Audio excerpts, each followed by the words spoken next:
أعوذ بالله من الشيطان الرجيم. بسم الله الرحمن الرحيم.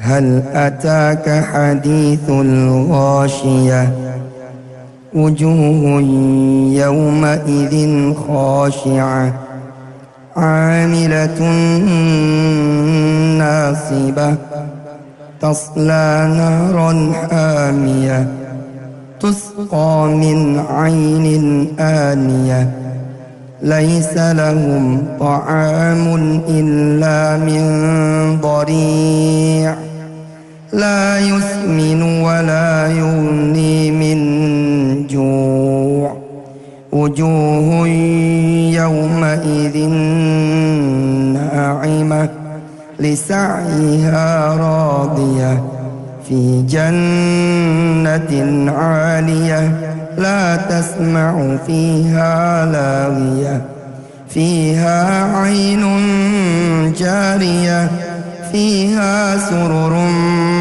مرفوعة وأكواب موضوعة ونمارق مصفوفة وزرابي مبثوثة أفلا ينظرون إلى الإبل كيف خلقت وإلى السماء كيف رفعت وإلى الجبال كيف نصبت وإلى الأرض كيف سطحت فذكر إنما أنت مذكر لست عليهم بمسيطر إلا من تولى وكفر فيعذبه الله العذاب الأكبر إن إلينا إيابهم ثم إن علينا حسابهم صدق الله العظيم. Masya Allah. Bismillahirrahmanirrahim. Assalamualaikum warahmatullahi wabarakatuh.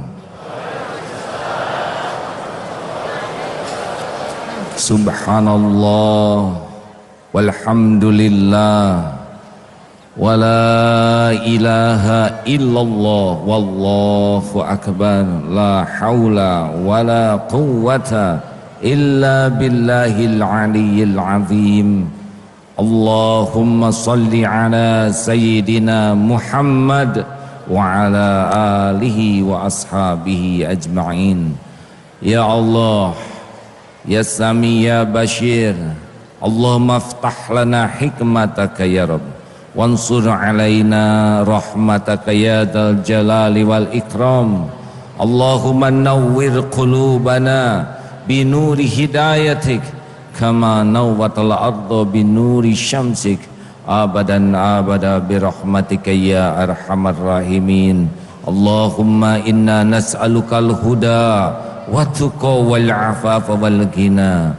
Wahai yang maha menatap, berkahi majlis ini ya Allah, berkahi siapapun yang kau takdirkan menyimak semua ini ya Allah.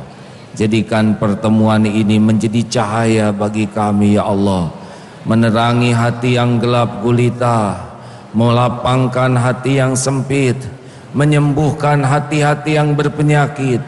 Jadikan saat-saat ini menjadi jalan kau hidupkan hati-hati yang mati. Ya muqallibal qulub tsabbit qulubana ala dinik. Amin ya Allah ya rabbal alamin. Hadirin hadirat, semoga Allah yang maha menyaksikan menggolongkan kita yang sambil duduk begini lebih sibuk merasa disaksikan oleh Allah daripada disaksikan oleh makhluk. Karena akhlak hanya akan terjaga dengan baik jika dia senantiasa yakin bahwa dirinya dimanapun, kapanpun disaksikan oleh Allah. Mudah-mudahan Allah yang maha mendengar menggolongkan kita menjadi orang yang hakul yakin setiap perkataan ini didengar oleh Allah dan pasti dituntut pertanggungjawabannya. Sehingga jika kita bicara lebih sibuk dengan Allah yang maha mendengar daripada ingin dikagumi, dipuji oleh manusia yang mendengar. Dan semoga Allah yang maha tahu isi hati kita, wa huwa alimun bidatis sudur, kita lebih sibuk menata hati agar Allah menerima setiap niat kita daripada sekedar menata penampilan, menata ucapan agar disukai manusia.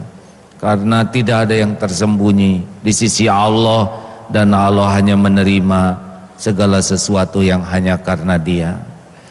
Alhamdulillah, di saat yang penuh berkah ini di masjid amanah Allah untuk tuan rumah Ustaz Arifin Ilham, dan juga kita sebagai tamu di sini Ustaz Yusuf Mansur, hanya Allah yang mengatur pertemuan ini. Semoga pertemuan ini benar-benar hanya membuat kita kagum kepada Allah saja. Karena yang duduk di depan ini seaslinya hanya karena Allah menutupi dosa, aib, kekurangan dan kelemahan. Mohon para jamaah dan pemirsa mendoakan kami yang diuji dengan duduk di depan ini. Saudaraku sekalian, makin jelas tujuan, makin besar tujuan, makin ringan perjalanan.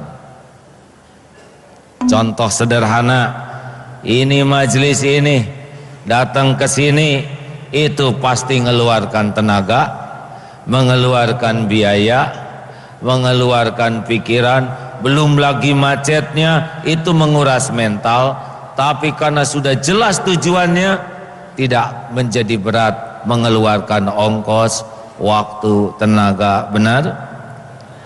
Yang berangkat haji harus nunggu sekian tahun, harus nabung, menjual tanah, akan berangkat ke sana 40 hari panas bersama jutaan orang, kuat. Kenapa? Tujuannya besar. Kalau tujuannya Allah, maka dunia ini menjadi sangat ringan. Orang-orang yang tujuannya duniawi pasti lelah, karena duniawi ini kecil, sempit.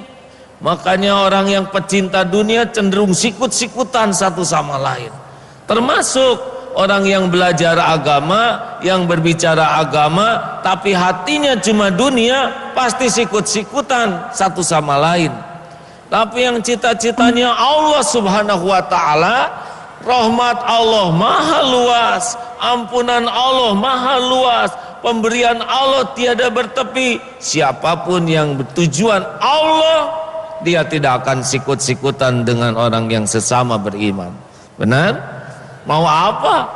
Rahmat Allah sangat luas. Oleh karena itulah hadirin, pertanyaan yang selalu harus ada di hati kita, apa yang saya tuju? Termasuk pertemuan ini nih, apa yang dituju?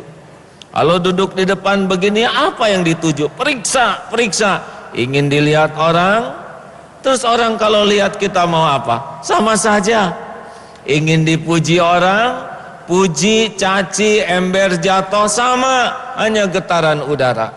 Enak dipuji karena nafsu, ingin dilihat orang, dipuji orang. Sakit hati karena dicaci, itu pun nafsu. Tapi barang siapa yang mencari Allah, maha melihat, maha mendengar, maha memuji, maha mensyukuri kebaikan hamba, maka penilaian makhluk tidak ada apa-apa. Kalau hanya dunia yang dicari, lihat yang punya dunia, matinya bawa apa? Apa yang punya perusahaan batu bara, matinya ditumpuk batu bara? Apa yang punya perusahaan semen meninggalnya dicor? Tidak ada yang dibawa, dunia hanya mampir. Tanya, apakah hanya ingin dikagumi orang? Jamaah banyak, kemudian disimak dengan orang yang banyak. Terus gimana kalau orang sudah kagum? Apa nambah kemuliaan kita? Paling orang kagum, paling begitu. Dosa tetap kita yang pikul, cicilan tetap kita yang bayar, benar? Ya, kalau kita beli sesuatu demi dipuji orang, apakah yang muji kita ikut bayar cicilan? Tanya, ibu-ibu dandan, berbuat baik untuk suami. Apakah hanya ingin karena dicintai suami? Suami punya apa? Suami cuman makhluk nebeng hidup, bukan pemberi rizki tapi pemakan rizki. Suami tidak bisa membahagiakan kecuali Allah yang membulak-balik hati. Maka pencari cinta suami, pencari kekaguman suami pasti lelah rumah tangganya. Karena suami itu la haula wala quwwata illa billah. Tidak ada daya, tidak ada upaya kecuali Allah yang memberikan kekuatan. Makanya maaf kalau ada ibu-ibu yang ingin dibahagiakan suami, pasti banyak menderitanya. Suami boro-boro membahagiakan istri, dia juga nggak bahagia. Apa yang bisa diberi kalau dia tidak punya, benar? Makanya pencari penilaian makhluk, pencari pemberian makhluk, pencari cinta makhluk, itu dijamin hidupnya tidak pernah nyaman. Karena makhluk yang dia harapkan tidak punya apa-apa. Makhluk itu lemah kecuali Allah yang menguatkan. Nggak ada kekuatan dari Allah, tidak ada apa-apa. Makhluk itu miskin, nggak punya apa-apa kecuali sekedar yang Allah titipkan, dan itu pun nggak bisa nahan kalau diambil.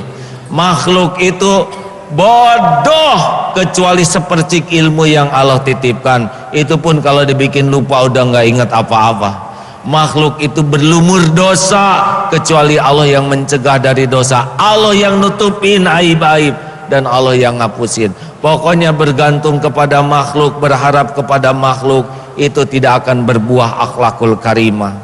Oleh karena itu kalau mau ditanya apa tujuan hidup yang paling penting, la ilaha illallah, menghapuskan ilah di hati kita. Allah, Allah, Allah aja. Makin tujuannya Allah, makin fokus ke Allah, makin hati ini penuh oleh Allah, langsung berurai kepada akhlakul karimah. Sehingga tidak usah heran ketika Rasulullah ditanya, ya Rasul, mengapa engkau diutus ke bumi?